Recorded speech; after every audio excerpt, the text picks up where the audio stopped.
Il-Kummissjoni Maltija tal-Films ħabbret inizjattivi importanti biex bihom tkompli tinċentiva t-titjib fil-ħiliet tal-ħaddiema involuti f'din l-industrija li qed trendi bil-kbir fl-ekonomija nazzjonali. Dan se jsir wara l-pubblikazzjoni tal-ewwel Screen Industry Standards Framework u t-tnedija ta' fond valur ta' €2 miljun f'boros ta' studju speċjalizzati.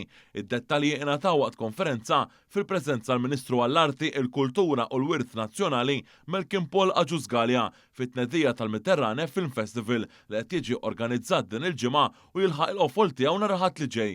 Il-Kummissarju tal-Films Johan Grek qal li meta l-industrija tola għal livell li jmiss se jkunu iżjed garantiti l-opportunitajiet sostenibbli.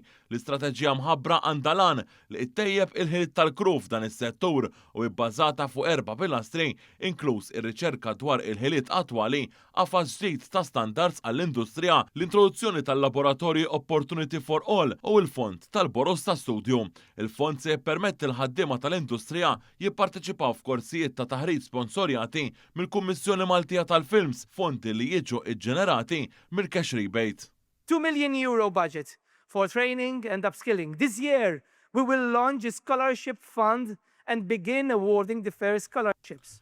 Ta' min ifakkar il-ħaddiema lokali diġà jiġu infaħrin bħala l-aqwa fis-settur minn diretturi u produtturi ta' Hollywood. Sattant fl-istess konferenza ġie ppreżentat studju mill-istatistiku u professur Vince Marmara dwar ir-rieda fil-parċipazzjoni f'inizjattivi simili ta' taħriġ waqt li studju indipendenti ikkonferma kemm l-opportunitajiet ta' xogħol fl-industrija kibru fl-aħħar snin waqt l-industrija tal-films appoġġjat l-ekwivalent ta' madwar 500 impjieg full-time bejn l-2005 u l-2017 minn hemm il-qudiem iċ-ċifra żdiedet b'5 darbiet u laħqet madwar 2500 impjieg fis-sena. Fl-2023 laħqet l-ogħla punt ta' madwar 6500 impjieg full-time.